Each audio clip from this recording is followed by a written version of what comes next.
ये फिल्म कथा का एक काम है और केवल मनोरंजन उद्देश्यों के लिए है। फिल्म और यह निर्माता किसी भी धार्मिक समूह, मान्यताओं का अनादर करने का इरादा नहीं रखते हैं। किसी भी तरीके से इतिहास, पौराणिक कथाओं, संस्थान, जाति और धर्म। इस फिल्म के निर्माण के दौरान किसी भी जानवर को नुकसान नहीं पहुंचाया गया था। ये सिर्फ कहानी है, इसे असलियत मत समझना। धन्यवाद। सतयुग में मनीष की कहानी। महाकाली से युद्ध और महाकाल से वरदान। सतयुग के उस स्वर्णिम युग में, जब संसार पवित्र और बुराइयों से अछूता था, मनीष नाम का एक साहसी और वीर योद्धा रहता था। वह एक छोटे से गांव से था, जो पवित्र पहाड़ों के बीच बसा हुआ था, जहां महाकाल भगवान शिव और महाकाली मां काली की पूजा अत्यंत श्रद्धा से की जाती थी। मनीष, जो अपनी अटूट आस्था और शक्ति के लिए जाना जाता था, महाकाल का परम भक्त था, परंतु उसकी नियति में कुछ असाधारण लिखा था।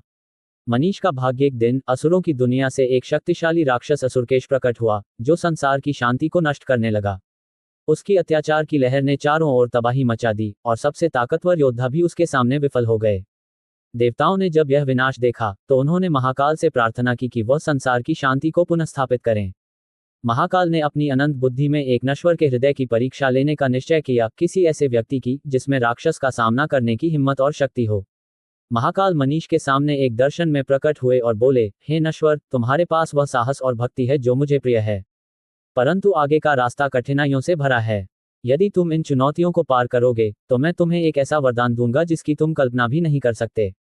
मनीष ने विनम्रता और संकल्प के साथ इस चुनौती को स्वीकार किया, परंतु महाकाल ने उसे सबसे कठिन परीक्षा के बारे में चेतावनी दी। उसे महाकाली के प्रचंड रूप का सामना करना होगा, इससे पहले कि वह असुरकेश को हराने की शक्ति प्राप्त कर सके।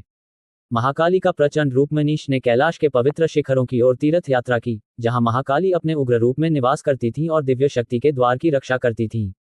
वहां पहुंचते ही आकाश काले बादलों से ढक गया और धरती महाकाली की शक्ति से कांपने लगी। महाकाली अपने हजारों हाथों और अग्निमय नेत्रों के साथ मनीष के सामने प्रकट हुई। उनकी आवाज गड़गड़ाहट जैसी थी। तुम, एक साधारण मानव, दिव्य शक्ति प्राप्त करने का साहस कैसे कर सकते हो? उन्होंने गरजते हुए कहा, क्या तुम्हें मृत्यु या विनाश का भय नहीं है?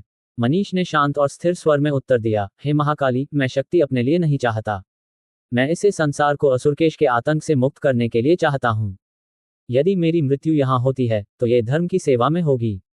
महाकाली उनके शब्दों से प्रभावित हुई, परंतु फिर भी उन्होंने अपनी प्रचंड शक्ति मनीष पर छोड़ी। मनीष और महाकाली के बीच का युद्ध कई दिनों तक चला। उनकी उग्रता ने मनीष की सारी शक्ति और इच्छा शक्ति की परीक्षा ली, परंतु मनीष महाकाल में अपनी आस्था और धर्म की रक्षा के अपने उद्देश्य से प्रेरित होकर अडिग खड़ा रहा। उसने इतनी भक्ति और साहस दिखाया कि देवता भी उसके साहस को देखकर आश्चर्यचकित हो गए। अंतिम क्षणों में महाकाली ने अपना सबसे शक्तिशाली हथियार त्रिशूल उठाया ताकि मनीष का अंत कर सकें, परंतु त्रिशूल के मनीष को छूने से पहले महाकाल प्रकट हुए और त्रिशूल को हवा में ही रोक लिया। बस, महाकाली, महाकाल ने कहा। उनकी आवाज आसमान में गूंज उठी। इस नश्वर ने अंतिम परीक्षा पास कर ली है। उसकी भक्ति और धर्मप्रियता ने मुझे प्रसन्न किया है। महाकाली मुस्कुराई और उनका उग्र रूप उनके दयालु स्वरूप में परिवर्तित हो गया। सचमुच, उन्होंने कहा, ये योग्य है। महाकाल से वरदान युद्ध समाप्त होने के बाद महाकाल मनीष की ओर मुड़े और बोले, तुमने अपनी योग्यता सिद्ध की है, हे मनीष। मुझसे कोई भी वरदान मांगो और वह तुम्हें मिलेगा। मनीष ने हाथ जोड़कर विनम्रता से उत्तर दिया, मुझे केवल इतनी शक्ति और ज्ञान चाहिए कि मैं असुरकेश को पराजित कर संसार में शांति स्थापित कर सकूं। मुझे इससे अधिक कुछ नहीं चाहिए। महाकाल, उनकी निस्वार्थता से प्रसन्न होकर, उन्हें दिव्य शक्ति और एक अजेय अस्त्र, महेश अस्त्र, प्रदान किया, जिसे महाकाल और महाकाली दोनों की ब्रह्मांडीय ऊर्जा से बनाया गया था। उन्होंने मनीष को अमरत्व का भी वरदान दिया, ये कहते हुए कि उनका नाम और कर्म युगों युगों तक याद किए जाएंगे। अंतिम युद्ध महेश अस्त्र और देवताओं के आशीर्वाद से सशक्त होकर मनीष असुरकेश का सामना करने के लिए लौटा। राक्षस ने मनीष की दिव्य शक्ति देखकर उसे हल्के में लिया और उस पर हंसा, परंतु जैसे ही युद्ध शुरू हुआ, ये स्पष्ट हो गया कि मनीष कोई साधारण मानव नहीं था। महेश अस्त्र की एक अंतिम चोट से मनीष ने असुरकेश का अंत कर दिया और उसका बुराई हमेशा के लिए समाप्त हो गई। स्वर्ग आनंदित हो उठा और संसार में शांति पुनः स्थापित हो गई। मनीष, जो अब देवताओं और मनुष्यों के बीच एक जीवंत किंवदंती बन चुका था, अपने गांव लौट आया। यद्यपि वह धन और शक्ति मांग सकता था, उसने अपना शेष जीवन विनम्रता से महाकाल और महाकाली की भक्ति में समर्पित कर दिया।